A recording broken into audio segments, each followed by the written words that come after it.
mother threw a Molotov cocktail at a police station and set it on fire. 3 dilapidated billboards were erected in a suburban area. Mildred went to the advertising agency after much deliberation. She wanted to rent the billboards and place the ads. The staff was confused until they saw the message she was going to put on the billboards. Her daughter had been raped and murdered, and the police had caught the murderer. She wanted to ask Commissioner Willoughby why. The staff understood the mother's feelings. Mildred's daughter was brutally murdered 7 months ago. The police had been unable to find the killer because of a lack of evidence. They're even tempted to give up, so she wanted to take her anger public. The billboard soon got a huge response and made the TV news. The police were furious because the billboard featured Chief Willoughby, who was recognized by the town as a good cop. He was respected by his subordinates and by the rest of the town. And he has cancer. He won't live long. How could he be humiliated in his final moments? Mildred's behavior was offensive to them. Willoughby came to negotiate with her. He wanted to minimize the impact of the incident. He didn't want to put her in the spotlight. Willoughby had been very concerned about the case, but there was too little evidence. Mildred still hasn't changed her decision because she feels so guilty about her daughter. She'd been beaten by her husband all the time when the children were small. She was so depressed. She was constantly drinking. Mother and daughter were forever hurling insults at each other.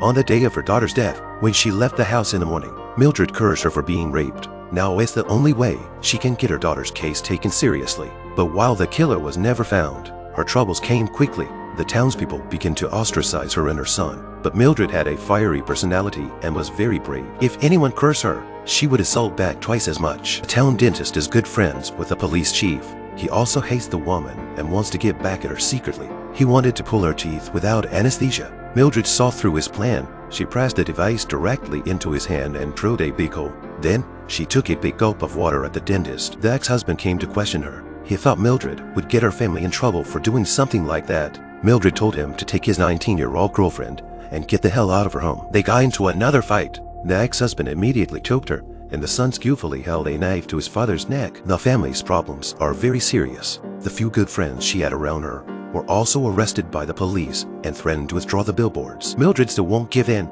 The lease on the billboard was coming to an end, and Mildred didn't have the money to pay the rent. But Commissioner Willoughby made a large donation before he died. He kept the billboard up. Afterwards, he took his wife and daughters for a final picnic and a wonderful vacation. Then he went to the stables at night and killed himself, leaving 3 letters. The first was to his family, asking them to forgive him for his choices. The second letter was to Mildred. He knew people would trouble her when he died, so he paid the rent in advance as a small compensation. Mildred's life became even more miserable.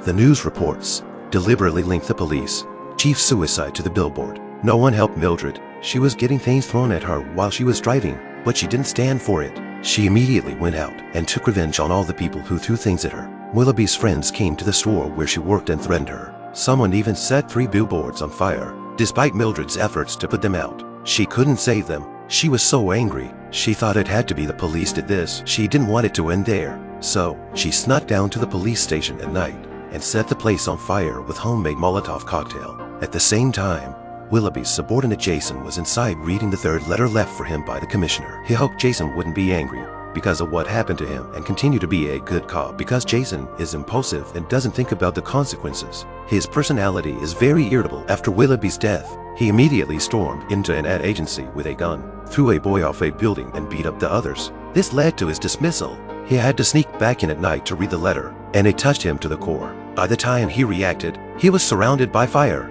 but it took the risk of taking Mildred's daughter's case files. This caused him to be burned and disfigured. After this incident, the evil between the 2 men was redeemed. After Jason's burns, he sees the ad agency boy he injured in the hospital. He cried and apologized, but the boy told him not to cry. Tears would make the wound hurt more. He didn't complain a word. After Mildred burns down the police station, a witness in the neighborhood perjures herself and lets her get away with it. Mildred reaps the kindness of strangers. Their anger finally eased, and they understood each other. Mildred goes on to fix the billboards and learns that the person who really burned them down was her ex-husband. Although his despicable behavior angered Mildred, this time she did not use violence. Jason continues to investigate the case. He secretly followed the suspect and found him drunk and bragging about his crime with his friends. He thought the man was the murderer, so he pissed him off and made him scratch his face, leaving him with a DNA test. But the test results were a mismatch, and it didn't match any of the other cases. The case is at a standstill, but they wouldn't give up hope. Even if he didn't kill Mildred's daughter, he must have hurt the other girls.